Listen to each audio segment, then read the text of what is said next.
अस्सलाम वालेकुम। साक्षी खबर में आपका इस्तकबाल है। आज 22 रमज़ानुल मुबारक है। सुर्खियों से पहले सुनते हैं हदीस शरीफ। बिस्मिल्लाहिर्रहमानिर्रहीम। नबी करीम सल्लल्लाहु अलैहि वसल्लम का इरशाद मुबारक है, शब क़दर को रमज़ान के आखिरी अशरे की ताख़ रातों में तलाश करो। और अब सुर्खियाँ। हम तैयार हैं बस यात्रा मुख्तलिफ रास्तों से होते हुए मदनपल्ली में जलसे आम में हुई तब्दील। रास्तों पर जगन का किया गया वालेहाना इस्तकबाल। वैसर कांग्रेस में शमूलियतों का सिलसिला जारी। तेलुगु देशम, बीजेपी और जनसेना के कायदीन और कारकुन वाईसीपी में हुए शामिल। किसानों के मसाइल पर बीआरएस और बीजेपी का एहतजाज। बीआरएस ने दी कलेक्टरों को याददाश्त और बंडी संजय ने की किसान हड़ताल। और छत्तीसगढ़ में पेश आया इनकाउंटर। बीजापुर में हुई कार्रवाई में फौजी दस्तों ने 9 माओनवाजों को कर दिया ढेर।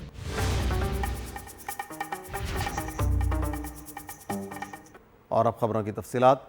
हम तैयार हैं बस यात्रा का आज 6वां दिन है। वज़ीर आला जगन मोहन रेड्डी का अन्नमैया ज़िले पहुंचने पर शानदार इस्तकबाल किया गया। बस यात्रा अन्नमैया ज़िले के गुमानपल्ली से शुरू हुई और अनगल्लू सेंटर से आगे बढ़ी। अनगल्लू सेंटर पर इंसानी सरों का समुंदर देखा गया। मुख्तलिफ मकामात पर बस यात्रा के दौरान अवाम का ज़बरदस्त अवामी जोश व खरोश देखा गया। बस यात्रा के दौरान वज़ीर आला जगन मोहन रेड्डी ने बस से उतरकर अवाम से मुलाकात की और उनके मसाइल की समाअत की।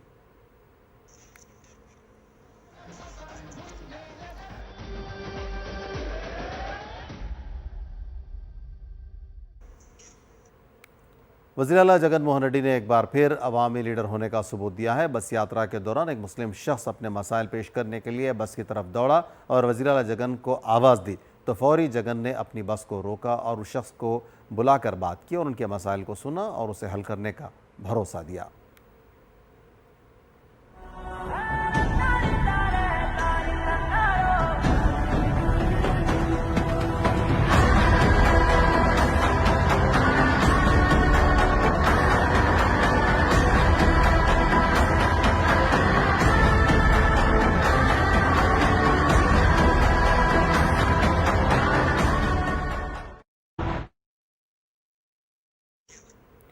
वज़ीर आला जगन मोहन रेड्डी की मेमनता सिद्धम बस यात्रा में चंद तेलुगु देशम कायदीन ने वैसर कांग्रेस पार्टी में शमूलियत अख्तियार कर ली। चिकटी मुनीपल्ली स्टे पॉइंट के करीब कदरी हल्के से ताल्लुक़ रखने वाले तेलुगु देशम के सीनियर कायद एम गंगाधर समेत तेलुगु देशम के अक़लियती कायद अहमद ने वज़ीर आला जगन की क़यादत में वाईसीपी में शमूलियत अख्तियार कर ली। दूसरी जानिब बीजेपी के सीनियर लीडर राजमपेट ज़िले के साबिक़ सदर अपना स्टेट सदर डॉक्टर A.V. सुब्बा रेड्डी भी वैसर कांग्रेस पार्टी में शामिल हो गए। इन तमाम को जगन ने पार्टी का खंडवा पहनाकर इस्तकबाल किया। वहीं मशरक़ी विशाखा के वैसर कांग्रेस लीडर व फिल्म साज कंचरला अच्युतराव की क़यादत में तेलुगु देशम, जनसेना और बीजेपी के 3000 कारकुनों ने वैसर कांग्रेस पार्टी में शमूलियत इख्तियार कर ली। अरिलोवा में मुनक़िदा प्रोग्राम में MP MVV सत्यनारायण ने इन कायदीन और कारकुनों का पार्टी में इस्तकबाल किया।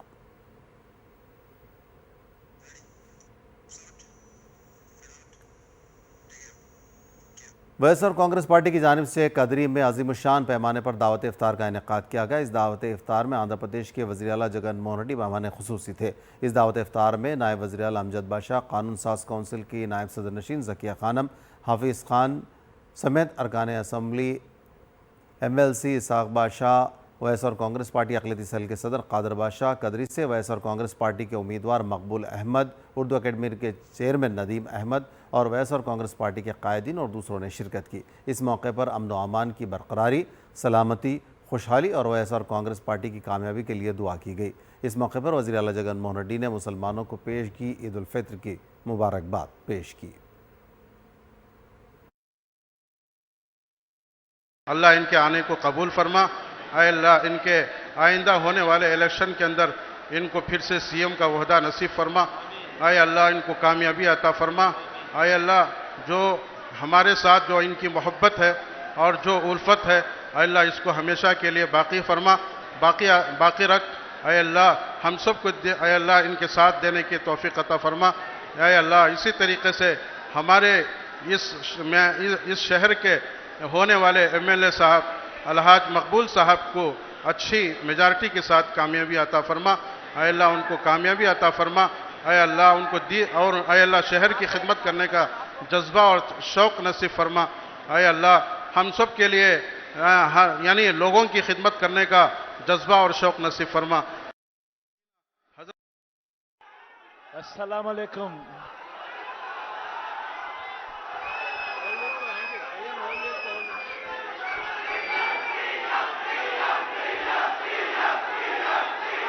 रमजान के महीने में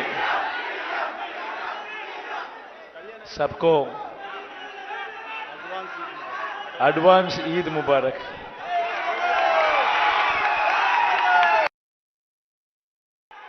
अस्सलाम वालेकुम।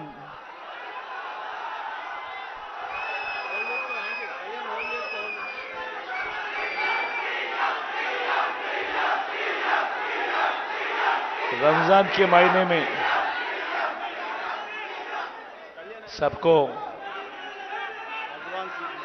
एडवांस ईद मुबारक।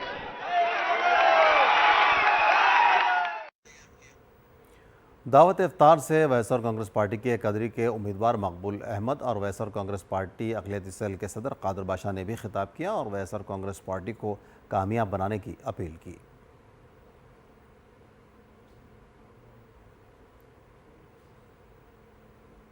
हमारे सीएम साहब जगन अन्ना ने मुझे कदरी से उम्मीदवार चुन के हमारे पे एहसान किया है, हमें काबिल समझा कि वे कदरी से माइनॉरिटी की जरूरत है करके माइनॉरिटी को दिया है। आपकी जिम्मेदारी है कि उनके भरोसे को कायम रखें और उनको उस भरोसे पे जो है उनको कायम रखने के लिए सब कोशिश करेंगे ना इंशाअल्लाह। आने वाले इलेक्शन में कदरी से बल्कि सब रियासत से सब जगह से वो फैन को वोट डाल के ज्यादा से ज्यादा मेजॉरिटी दे के जगनन्ना को दोबारा सीएम बनाना है। इसलिए सिर्फ जगनन्ना से माइनॉरिटीज की सेफ्टी है और जगनन्ना से ही जो है इस रियासत की तरक्की है और सबकी देखभाली होगी ना इंशाअल्लाह। हमारे जगन मोहन रेड्डी साहब जो बोलते हैं वो करते हैं, जो बोलते हैं वो करते हैं हमारे जगन मोहन रेड्डी साहब। आप देखे होंगे 5 साल पहले जो मैनिफेस्टो जो रिलीज किए, माइनॉरिटी को 6 वादे किए, एक दुल्हन पथकम 50,000 से 1 लाख रुपए दिए हमारे जगनन्ना। इसी तरह माइनॉरिटी का एक ख्वाब था सब प्लान वो लेके हमारे जगनन्ना। इसी तरह हाजियों को सेंट्रल गवर्नमेंट ने निकाल दिए तो भी 50,000 रुपए हाजियों को भी दिया हमारे जगनन्ना। 500 एकड़ वक्फ बोर्ड की लैंड को भी और बचाए हमारे जगनन्ना। इसी तरह मेरे भाइयों दोस्तों बुजुर्गों, जगन साहब जो बोलते हैं वो करते हैं और चंद्रबाबू नायडू जो बोलते हैं वो नहीं करते हैं। इसके लिए गुजारिश करता हूं, लास्ट गवर्नमेंट को भी देखिए, हमारी गवर्नमेंट को भी देखिए। ये बार टीडीपी ने बीजेपी का साथ दिया है, ये बात समझिए। वो लोग कह रहे हैं राजशेखर रेड्डी साहब का 4% रिजर्वेशन निकालने के लिए बोल रहे हैं। इसीलिए मेरे भाइयों मेरे दोस्तों, ये बार सारे मुसलमानों को 100% मुसलमान ये बार जगन साहब को वोट डालिए। साबिक़ एमएलए चांद बादशाह ने घर वापसी की है। चांद बादशाह ने कदरी में हम तैयार हैं बस यात्रा के दौरान वैसर कांग्रेस पार्टी में शमूलियत इख्तियार कर ली। वज़ीर आला जगन ने चांद बादशाह को पार्टी का खंडवा पहनाकर पार्टी में शामिल कर लिया। चांद बादशाह ने तेलुगु देशम से इस्तीफ़ा देकर वाईसीपी में शमूलियत इख्तियार कर ली है। चांद बादशाह ने कहा कि वो तेलुगु देशम में घुटन और तौहीन महसूस कर रहे थे।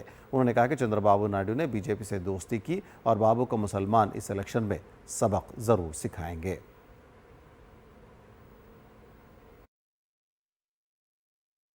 నిజంగా నాకు సొంతింట్లో వచ్చిన సంతోషం ఈరోజు నా కుటుంబ సభ్యులతో కలిసిన తర్వాత వచ్చింది. ఎందుకంటే నాకు 2014 సంవత్సరంలో మా ప్రియతమ నాయకుడు జగన్మోహన్ రెడ్డి గారు ఆ రోజు నాకు నేను తెలుగుదేశం పార్టీలో ఉంటే నాకు పిలిచి శాసనసభ్యునిగా నువ్వు నిలబడని చెప్పి నాకు అవకాశం కల్పించారు.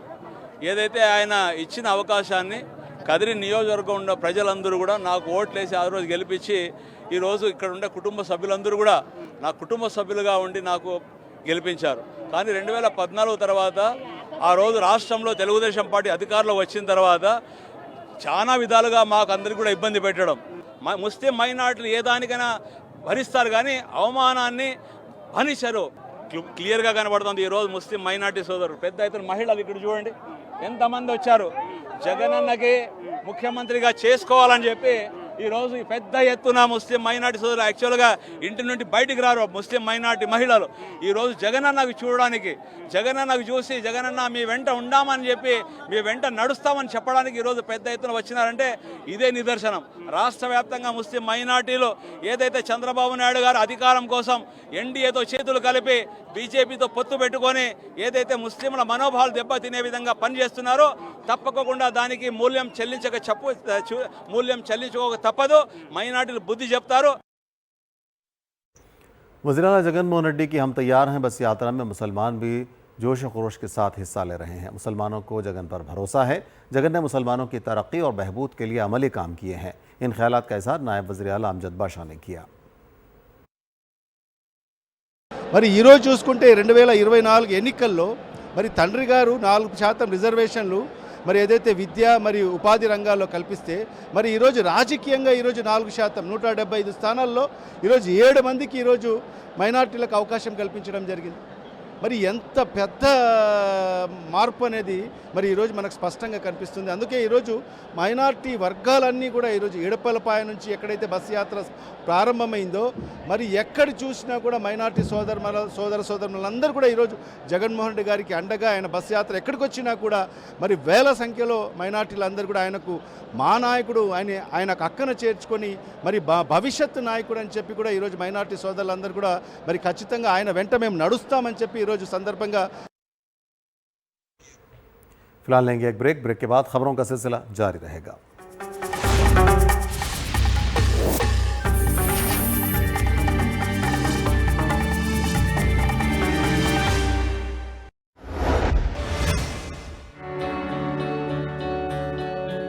మాకు జగనన్న నవరత్నాలలో భాగంగా విద్యా దీవెన కింద మా అమ్మాయికి డబ్బులు పట్టడం జరిగింది. అట్లానే వసతి దీవెన కింద కూడా పడ్డాయి.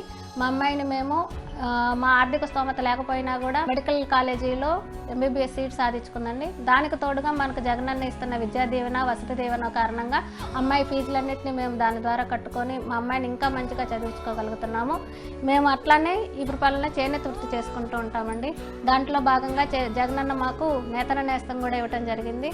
అట్లానే నేను గ్రూప్లో కూడా ఉన్నాను. దాంట్లో మాకు ఆసరా కింద రుణమాఫీ కింద డబ్బులు కూడా వచ్చినాయి. ఆసరాలో వచ్చిన డబ్బులతో పాటు కొంత పెట్టుబడిగా తీసుకొని ఈ చేనేత మీద పెట్టుబడి పెట్టుకుంటూ మా జీవితాన్ని మెరుగైన జీవితంగా సాగించుకుంటూ ఉన్నాము.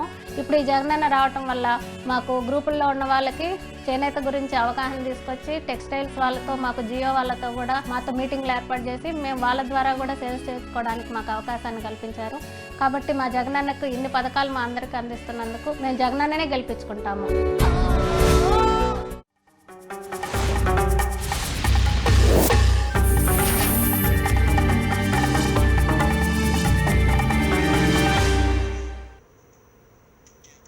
ब्रेक के बाद दोबारा आपका इस्तकबाल है।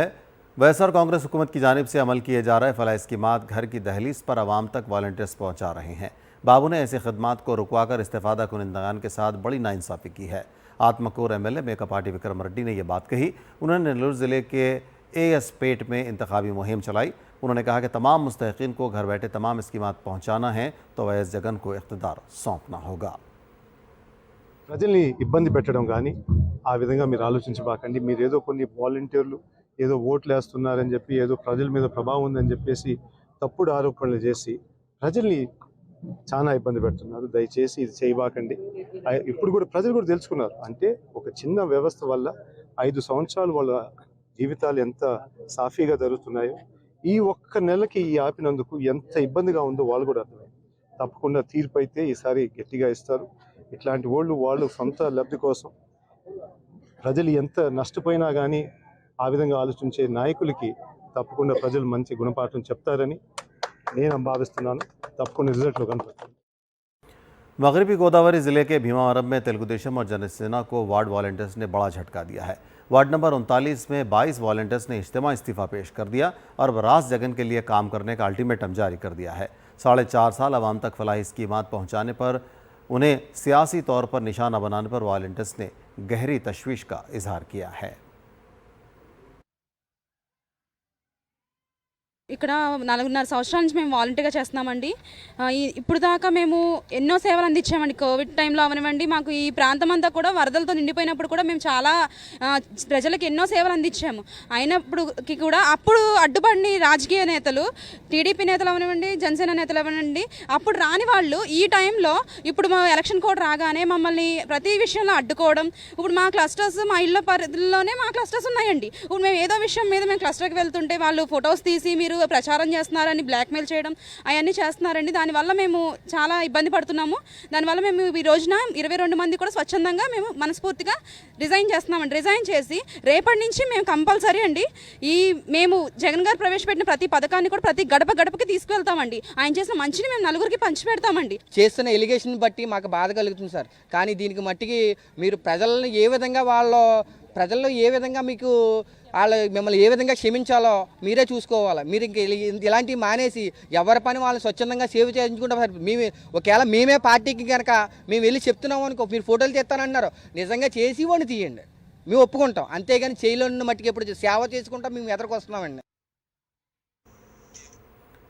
पेंशनदारों की बाबू का बद्दुआ लगेगी, एमएलसी वी कल्याणी ने ये बात कही। उन्होंने पेश कयास की कि बाबू को आने वाले इंतखाबात में 3 नशिस्तें भी हासिल नहीं होंगी।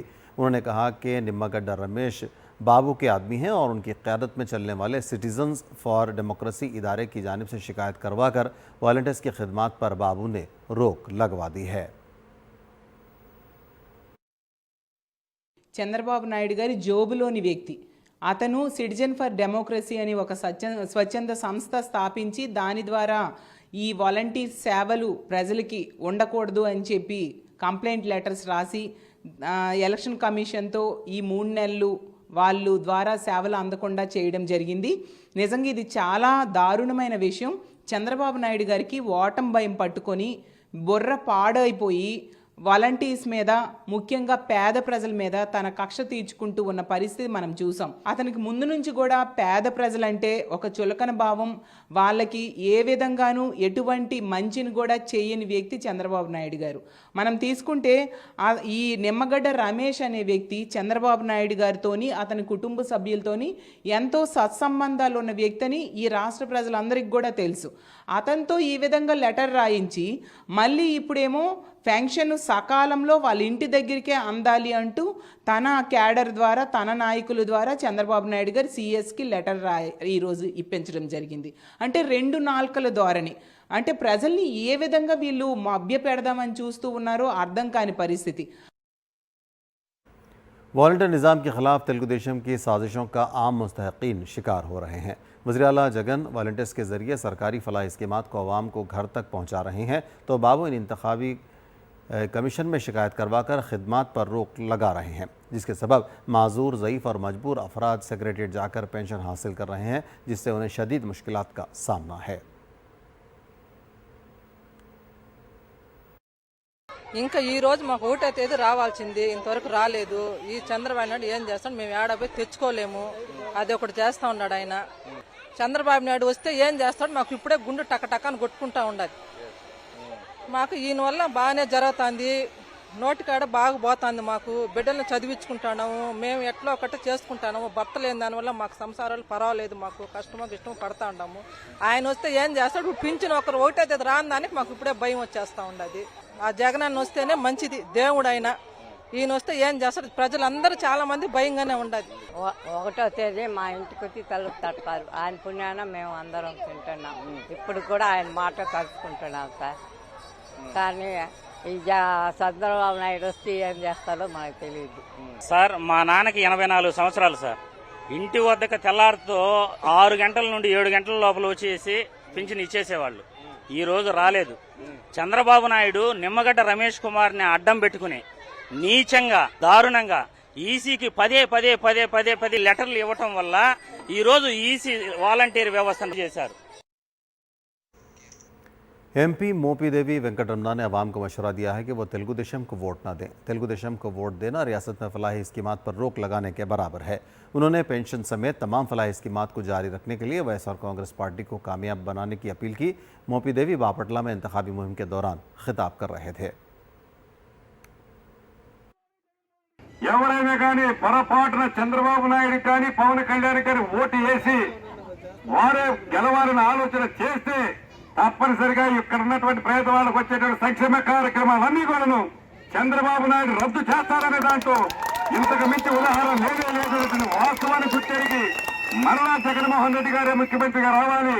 ఆయన ఇప్పుడు ప్రవేశపెట్టిన సంక్షేమ కార్యక్రమాలే రూపాయికి 2 పెంచి మరలా ఈ పేదవాడిని ఆదుకోవటానికి ఆయన మంచి సంక్షేమ కార్యక్రమాలు ప్రవేశపెట్టాలని నిండు మనసుతోటి మంచి ఆలోచనతోటి ఆ మగదారమ్మ తల్లి సాక్షిగా మీరందరూ కూడాను జగన్మోహన్ రెడ్డి గారు అక్కడ ముఖ్యమంత్రి కావాలంటే ఇక్కడ నామకం చూసి నాకు ఈ ఊరి గణేష్ గారికి మీరు తప్పనిసరిగా ఓటేయాలని చెప్పి కోరుకుంటున్నాను. आंध्र प्रदेश में 24 अप्रैल से स्कूलों को गरमाई तातीलात का ऐलान कर दिया गया है। 24 अप्रैल तक 11 जून स्कूलों को तातीलात रहेंगे और 12 जून को स्कूलों की कुशादगी अमल में आएगी। इस ज़िम्मन में एपी महकूमे तालीमात ने जियो जारी कर दिया है। किसानों के मसाइल पर बीआरएस पार्टी की जानिब से आज तेलंगाना भर में कलेक्टरों को याददाश्त पेश की गई। साबिक वजीर हरीश राव ने रेवंत रेड्डी हुकूमत पर आबपाशी के लिए पानी की सप्लाई में नाकाम होने का इल्जाम लगाया है। కరువును నివారించే ప్రయత్నాలు చేయకుండా కరువును పెంచి రాష్ట్రాన్ని అపాయంలోకి రైతాంగాన్ని అపాయంలోకి నెట్టేటువంటి ప్రయత్నం చేస్తూ ఉంది. ఈ నిద్రపోతున్నటువంటి ప్రభుత్వాన్ని తట్టి లేపాలని రాష్ట్రంలో రైతుల్ని వెంటనే ఆదుకోవాలని చెప్పి బీఆర్ఎస్ పార్టీ అధ్యక్షులు కేసీఆర్ గారు ఇచ్చిన పిలుపు మేరకు అన్ని జిల్లా కేంద్రాల్లో ఈరోజు కలెక్టర్లకు బీఆర్ఎస్ పార్టీ పక్షాన మేము రిప్రజెంటేషన్ చేయడం జరిగింది. ముఖ్యంగా ఈ రాష్ట్ర ప్రభుత్వ తీరు ఎట్లా ఉందంటే దొంగలు పడ్డాక 6 నెలల కుక్కలు మొరిగినట్టు ఇవాళ కేసీఆర్ గారు పొలం బాట పట్టిన తర్వాత కంటి తుడుపు చర్యలు ప్రారంభించారు. గతంలో కూడా మీరు చూశారు కేఆర్ఎంబీ ప్రాజెక్టులను కేంద్ర ప్రభుత్వానికి అప్పజెప్పి నిద్రపోతున్నటువంటి ప్రభుత్వాన్ని తట్టిలేపింది. ఉద్యమాల ద్వారా ఈ ప్రభుత్వాన్ని కళ్ళు తెరిపించింది బీఆర్ఎస్ పార్టీయే. करीमनगर के बीजेपी एमपी बंडी संजय ने किसानों के मसाइल पर पार्टी ऑफिस में हड़ताल की। उन्होंने कहत साली और फसलों के नुकसान से 2-4 किसानों को मुआवजा फराहम करने की कांग्रेस हुकूमत से मांग की। बंडी ने किसानों का कर्ज माफ करने और రైతు भरोसा स्कीम के तहत फौरी रकम जारी करने का मुतालबा किया। కాంగ్రెస్ పార్టీ ప్రభుత్వం ఏర్పడిన తర్వాత రైతుల దగ్గర నుంచి తరుగు పేరుతోని తాలు పేరుతో ఎలాంటి కటింగ్స్ ఉన్నాయి, పూర్తిగా పండించిన ధాన్యాన్ని మొత్తం కొంటామని చెప్పి కాంగ్రెస్ పార్టీ హామీ ఇచ్చేది. ఇవాళ ఆ హామీని కొనుగోలు ప్రారంభమవుతున్నాయి కాబట్టి ఆ హామీని నెరవేర్చాల్సిన బాధ్యత కాంగ్రెస్ పార్టీ ప్రభుత్వం మీద ఉంది. నెరవేర్చరా ఇంతవరకు దాన్ని పట్టించుకునే పాపన పోలేదు. దాంతో दिल्ली शराब स्कैम में सुप्रीम कोर्ट से आम आदमी पार्टी के एमपी संजय सिंह को जमानत मिली है। संजय सिंह की रिहाई मशरूत तौर पर की गई और शराइत को ट्रायल कोर्ट की जानिब से तय किया जाएगा। शराब स्कैम केस में संजय सिंह को गुज़िश्ता साल अक्टूबर में गिरफ्तार किया गया था। लोकसभा इलेक्शन से पहले संजय सिंह की रिहाई हो रही है और उन्हें इंतखाबी मुहिम में हिस्सा लेने की ज़रूरत है।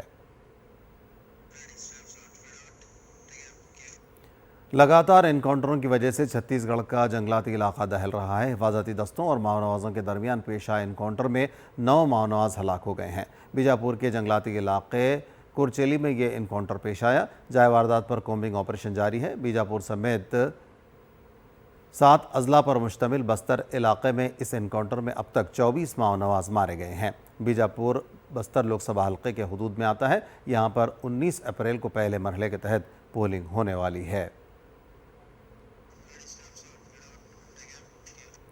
सोने की कीमतों में बेतहाशा इजाफा दर्ज किया जा रहा है। कीमत में इजाफे से सोना आम आदमी की दस्तक से बाहर होता जा रहा है। पहले तो सोने की कीमत में साल के शुरू में कमी दर्ज की गई, मगर बाद में इजाफे का सिलसिला लगातार जारी है। अप्रैल के आगाज़ में 24 कैरेट 10 ग्राम सोने की कीमत 69,530 रुपये तक पहुँच गई है। वहीं 22 कैरेट सोने की कीमत 63,750 रुपये फ़ी 10 ग्राम दर्ज की गई है। चांदी की कीमत फ़ी किलो 78,600 रुपये रिकॉर्ड की गई है।